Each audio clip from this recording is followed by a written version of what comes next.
All right, so in this video, we're going to use a factor tree to simplify the square root of 48. Okay, we're going to do this a couple of different ways. The first way, we're going to take prime factors all the way down. So if we don't remember what factors are the numbers that we multiply together to get another number. Okay, so in this first one, I'm going to do nothing but primes. I'll put the definition of primes in the slides, but if you're still not sure, use the internet. It is a great resource. Okay, so 48 is an even number, so I know that 48 will always be divisible by 2, so I know that I can multiply 2 times something to get 48. In this case, it's 2 times 24. If you're not sure, use a calculator, use your multiplication table, whatever you need to do. When I factor out, when I get a prime number, I'm going to circle it. Okay, if I don't have a prime, I'm going to make a box. Okay, that tells me that I've got more work to do on that. Okay, so now we're going to keep going here. Once I've factored the 2, nothing else I can do, so I'm going to leave it alone. Okay, the 24, I know that I can do 2 times 12. So we'll circle the 2, box the 12. Okay, I know that 2 times 6. Circle the 2, box the 6. Okay, circle the 2, box the 3. Okay, 3 is also a prime number. Once I have nothing but prime numbers here, I'm all done. Now I'm going to rewrite my original radical here, but I'm going to put the factors in there. So we got 2 times 2 times 2 times 2 times 3.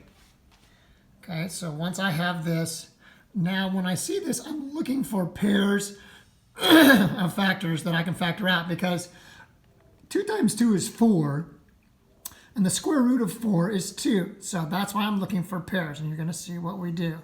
Okay, a pair of 2's here, a pair of 2's here, and the 3 is by itself. So the 3 is what I call a singlet. It means we can't do anything with it. Okay, so when I find these pairs, I'm going to take one of the 2's and put it outside, and then I'm going to throw away the other one. I'm going to take a 2, put it on the outside, throw away the other one.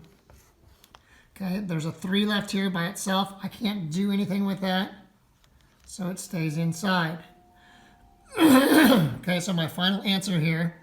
Now the stuff on the outside, I'm going to multiply together. So 2 times 2 is 4 times the square root of 3.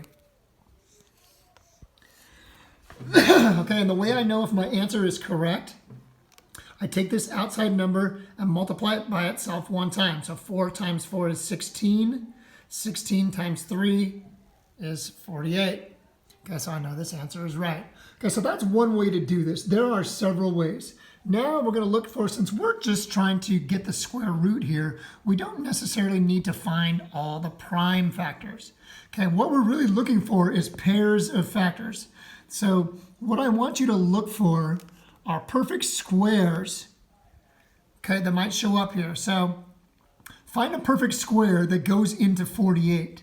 Okay, so if you think about it, and you can use a multiplication table to do this as well, I know that 16 goes into 48 3 times. So 3 times 16 is 48.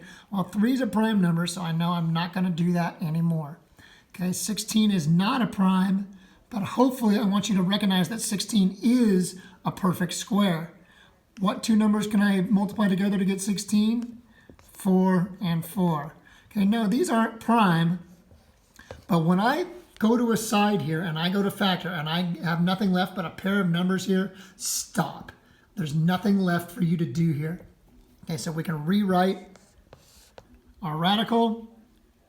3 times 4 times 4. Okay, I got a pair of 4's here. So that means I'm going to take one of the 4's outside. I'm going to throw the other one away. The 3 is left on the inside. 4 times the square root of 3. Okay, again, we can check it. 4 times 4 is 16. 16 times 3 is 48. So the square root of 48 is 4 times the square root of 3. To close this video, that's what I want you to recognize, that this just means multiply. This means 4 times the square root of 3 is the same as the square root of 48.